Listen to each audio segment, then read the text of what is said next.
అధికారం ఎప్పటికీ శాశ్వతం కాదన్నారు మాజీ సీఎం కేసీఆర్. ప్రజా సమస్యలను కాంగ్రెస్ ప్రభుత్వం పట్టించుకోవడం లేదన్నారు. పార్టీ ఫిరాయింపులపై శ్రద్ధ, రైతుల సంక్షేమంపై లేదన్నారు హరీష్ రావు. ఏపీలో కలుపుకున్న 7 మండల సమస్యను ఇద్దరు సీఎంలు పరిష్కరించాలన్నారు బీఆర్ఎస్ నేతలు. అధికారంలోకి వచ్చిన 7 నెలలు అవుతున్నా ఇప్పటికీ మంత్రివర్గ విస్తరణ జరగలేదన్నారు.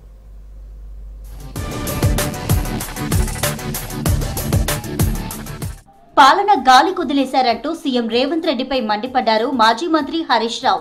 కేసీఆర్ హయాంలో ప్రతి పేద రైతుకు ప్రభుత్వ పథకాలు అందాయని తెలిపారు. కాంగ్రెస్ ప్రభుత్వం హామీల అమలుపై దృష్టి పెట్టడం లేదన్నారు. సిద్దిపేట జిల్లా దుబ్బాకలో ప్రజాప్రతినిధుల ఆత్మీయ సన్మాన కార్యక్రమంలో పాల్గొన్నారు హరీష్ రావు. ఎన్నికల్లో గెలుపోటములు సహజమని, రానున్న ఎన్నికల్లో బీఆర్ఎస్ మళ్లీ గెలుస్తోందని ధీమా వ్యక్తం చేశారు హరీష్ రావు.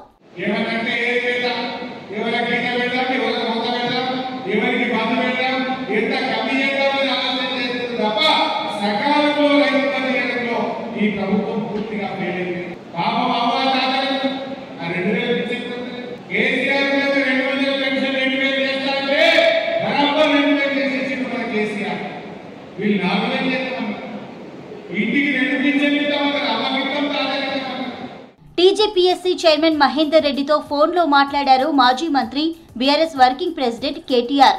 ఏఏఈ సివిల్ ఆశావాదులు హైదరాబాద్ లో కేటీఆర్ ను కలిశారు. బీఆర్ఎస్ హయాంలో 1180 పోస్టులకు పరీక్షలు జరిగాయి. వాటికి సంబంధించిన జాబితాను ప్రస్తుత కాంగ్రెస్ ప్రభుత్వం పెండింగ్ లో పెట్టిందని కేటీఆర్ దృష్టికి తీసుకువచ్చారు. దీంతో వెంటనే జాబితా విడుదల చేయాలని టీజీపీఎస్సీ చైర్మన్ మహేందర్ రెడ్డిని ఫోన్లో కోరారు కేటీఆర్. ఉద్యోగాలకు ఎన్నికైన వారి జాబితా ఇప్పటికీ ప్రకటించకుండా కాంగ్రెస్ ప్రభుత్వం కాలయాపన చేస్తోందన్నారు కేటీఆర్.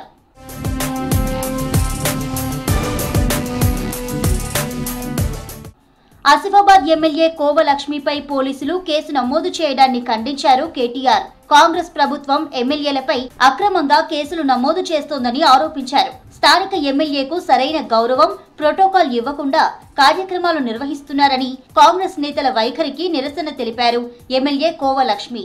బీఆర్ఎస్ ఎమ్మెల్యేపై ఏకపక్షంగా కేసు నమోదు చేయడం అక్రమమన్నారు కేటీఆర్.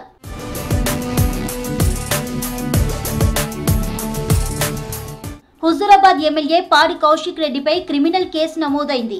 ఎమ్మెల్యేపై నమోదైన మొట్టమొదటి బీఎన్ఎస్ యాక్ట్ కేసు ఇదే. నిన్న జెడ్పీ సమావేశంలో ఎమ్మెల్యే వ్యవహరించిన తీరుపై ఫిర్యాదు చేశారు జెడ్పీ సీఈఓ.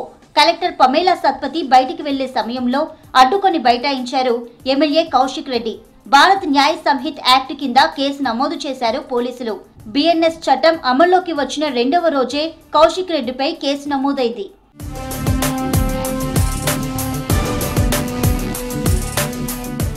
ఇక లిక్కర్ స్కామ్ లో ఎమ్మెల్సీ కవితపై ఈడీ నమోదు చేసిన కేసు విచారణ మరోసారి వాయిదా పడింది. ఇవాటితో కవిత జ్యుడిషియల్ కస్టడీ ముగిసింది.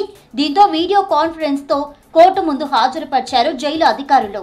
లిక్కర్ కేసులో ఈడీ పిటిషన్ పై విచారణను జూలై 25కు వాయిదా వేస్తూ తీర్పునిచ్చింది రౌస్ అవెన్యూ కోర్టు.